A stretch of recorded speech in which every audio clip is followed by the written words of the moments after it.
आज आम पढ़ा षष्ठ श्रेणी विज्ञान पाठ प्रथम अध्याय खाद्यर उत्स।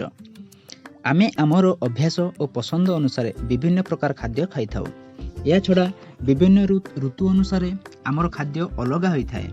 आमर चलनी अनुसार एवं आमर विभिन्न अंचल मध्य खाद्य विभिन्नता देखा जाता है। या छड़ा शिशु वयस्क और बुढ़ा बुढ़ी खाद्य मध्य अलग अलग।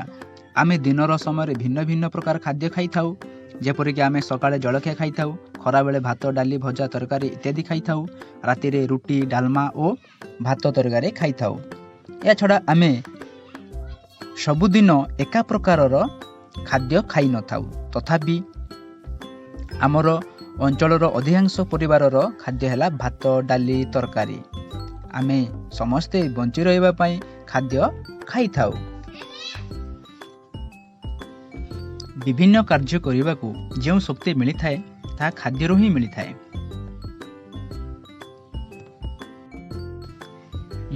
खाद्य शरीर को शक्ति प्रदान करे, विभिन्न रोग दाउर रक्षा करे, शरीर को उष्णता और ताप बढ़ाए।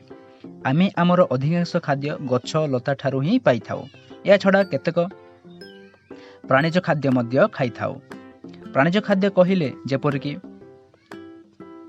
माछ, मांस, अंडा, क्षीर, दही, लहुणी इत्यादि यही सब प्राणीज खाद्य। अर्थात आमे किछि खाद्य वृक्षलता ठारू पाई थाउ, किछि खाद्य प्राणी मानक ठारू पाई थाउ।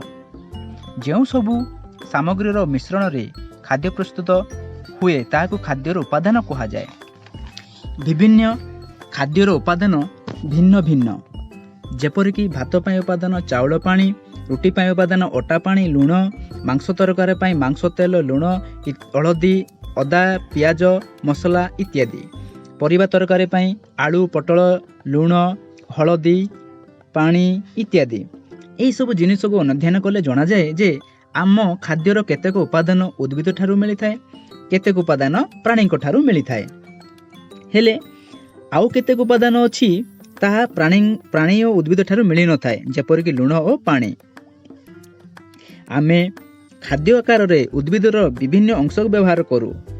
केउठी आमे फल को व्यवहार करू, केउठी आमे फूल को व्यवहार करू, केउ जगार पत्र और कांड को व्यवहार करू। जेपरिक आलूर कांड व्यवहार करू, कदलीर कांड मध्य व्यवहार करू मंजा आकार रे, कदलीर फूल को व्यवहार करू भंडा आकार रे, कखारुर फल, पत्र, फूल, मंजी इत्यादि खाद्य रूपे व्यवहार करथाउ।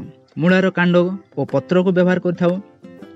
सजना गछर फल और पत्र खाई थाउ, काकुड़ीर फल खाई थाउ, फूलकोबीर फूल खाई थाउ।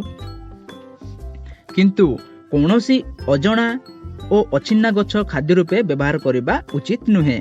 या छड़ा प्राणी माने किंतु आम भली भात डाली तरकारी खाआंती नाही।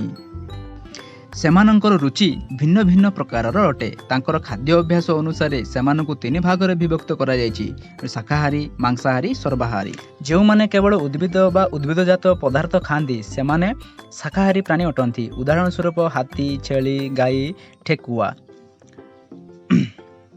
जो माने केवल अन्य प्राणी मानंकु खांती सेमाने मांसाहारी प्राणी अटंती। उदाहरण स्वरूप बिलेई, बाघ इत्यादि। सर्वाहारी प्राणी जो माने उभय उद्भिद प्राणी को खाती से सर्वाहारी प्राणी कहा जाए। उदाहरण स्वरूप कुकुर, मनीष, कुकुड़ा, भालू इत्यादि इत्यादि। आमे शिखिले जे आमे विभिन्न खाद्य खाऊ। खाद्य मुख्यतः प्राणी और उद्भिद मिले। विभिन्न प्रकार खाद्य प्रस्तुत करने भिन्न भिन्न उपादान आवश्यकता हुए। खाद्य अभ्यास अनुसार प्राणी मानक शाकाहारी, मांसाहारी और सर्वाहारी श्रेणी विभक्त करा जायछि।